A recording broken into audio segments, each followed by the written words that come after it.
It's here, political commentator. Rakib, very good morning to you. Morning, Mike. Thanks very much indeed for joining us. I mean, looking back on what Starmer said back in the summer of last year, I mean, you could tell by the vitriolic way that he said what he said, that he cared an awful lot more about the reaction to this murder than he cared about the murder itself. We all saw him going up to Southport, putting flowers down, refusing to answer questions, refusing to stop and talk to the people of Southport who were clearly troubled by what had happened. I'm sure when he makes his statement at 8:30 this morning, he won't answer a lot of the questions that people have got, which are, to begin with, you know, what did he know? When did he know it?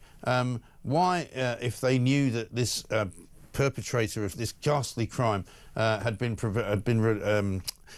referred to the Prevent organisation 3 separate times, why could we not know that information? Well, it's absolutely remarkable. This is a fundamental systems failure of epic proportions. I think in terms of Sir Keir Starmer, the Prime Minister's reaction to these events over the summer, I think what really concerned me, Mike, was the lack of warmth and affection on his trip to Southport. Yeah. It was very robotic. A lack of empathy. It was very robotic and mechanical for me. And I think that you're talking about a very quiet, traditional seaside town in on Merseyside, and they're suffering this horrific atrocity.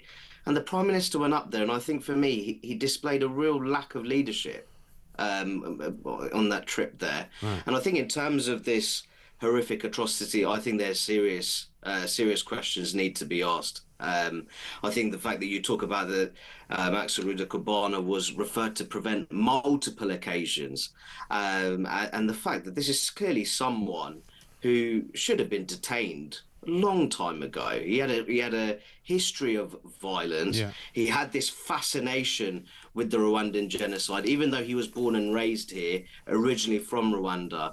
This is someone who should have very much been on the radar. And the reality is, Mike, this horrific atrocity could have been avoided. Exactly right. I mean, we had a question from a viewer earlier who sent us a voice note who said, you know, at what point does Prevent make a decision about somebody and how dangerous they are? Because he got referred when he was 13 after he researched US school massacres, right? That's one thing you'd be worried about. 2 more referrals in 2021 after he viewed material on Libya and other terrorist attacks, including those in London. But whoever it was that ran Prevent said at the time he did not pose a danger and was not motivated by a terrorist ideology. I mean, what is the point of these people if they're that stupid? Well, you think that people in those positions of responsibility, they would err on the side of caution. You would think. That's clearly not happened, not just in this case, but in multiple cases. And I think that we need to have a very serious reevaluation of how our counter-terrorism structures work, including the Prevent scheme. I think that in recent times, we put too much faith in rehabilitation, de-radicalization. And I think that what we need to do is that we need to take serious threats to the public and treat that with the utmost seriousness. And that doesn't seem to be happening as often as it should be. Exactly right. And quite frankly, I mean, how many other people have they also determined are not a danger to society who are currently walking around about to commit some kind of atrocity? And also, by the way, this man, I'm not going to call him a boy, this man has admitted to a terrorist offence. He's pleaded guilty to it. He had rice in his home, which is known to be a terrorism device to poison people. He had an Al-Qaeda manual in his house, so he was clearly radicalised by, you know, Muslim ideology, one way or another. Whether he was a Muslim or not, we haven't been told. You know, he's been under the auspices of the Prevent organisation. He's been looking at terrorist attacks. I mean, what about this guy doesn't make him a terrorist? No, it's absolutely remarkable. And I think that there's now going to be a public inquiry into this horrific atrocity and what built up to it. And I think that people need to be held to account. It's a bit similar to this discussion we're having about a statutory inquiry into grooming gangs, which I've called for on numerous occasions. It's about holding people accountable, people who operate in positions, serious decision-making positions, which carry a great deal of responsibility, and they're ultimately charged with keeping society safe. People need to be held accountable. And I think that if it's found that they failed in their most basic of duties, then, Mike, heads have to roll. Of course. That's the truth of it. People should no longer remain in those positions. Well, we've got and I think determining accountability is important. Yeah, we've got Merseyside Police who issued statements which were clearly designed to mislead the public. We've got Keir Starmer blaming far-right thuggery for people's hard and very hard-won feelings about what happened. We've got, you know, Yvette Cooper calling for an inquiry. Well, the first inquiry should be to Keir Starmer. What did you know and when did you know it? No, absolutely. I think there needs to be a proper national public investigation.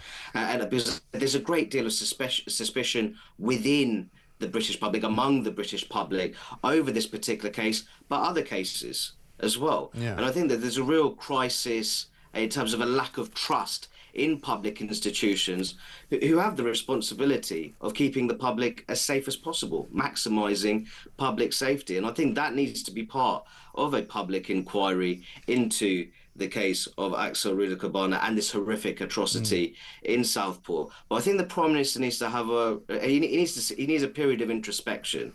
He needs to look at that trip that he made to Southport and feel whether he engaged with the community appropriately. In my view, there wasn't any engagement with the local community at all, and I think that needs to be part of the healing process. But I just see the Prime Minister time and again just a lack of emotion, and I think that's very concerning, a lack of leadership. And they've got to stop issuing wrongful information, or at least incomplete information, which gives people a different view of reality. You know, it's an information vacuum. They basically painted this guy, this killer, monster, you know, child murderer, as a sort of choir boy who was brought up in a quiet suburb in Cardiff.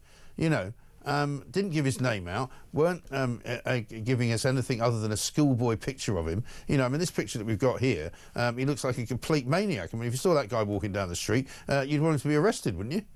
Well, it looks demonic in my view. Yeah. And I think that what you say there, Mike, if there's a lack of transparency, there's an information vacuum. Yeah. And that's very something will unhealthy. fill that. And so the authorities have got to learn that they've got to be more honest, they've got to be more transparent, and they've got to tell us the truth. And they've got to trust the public with the truth, because otherwise the public is going to turn on them again.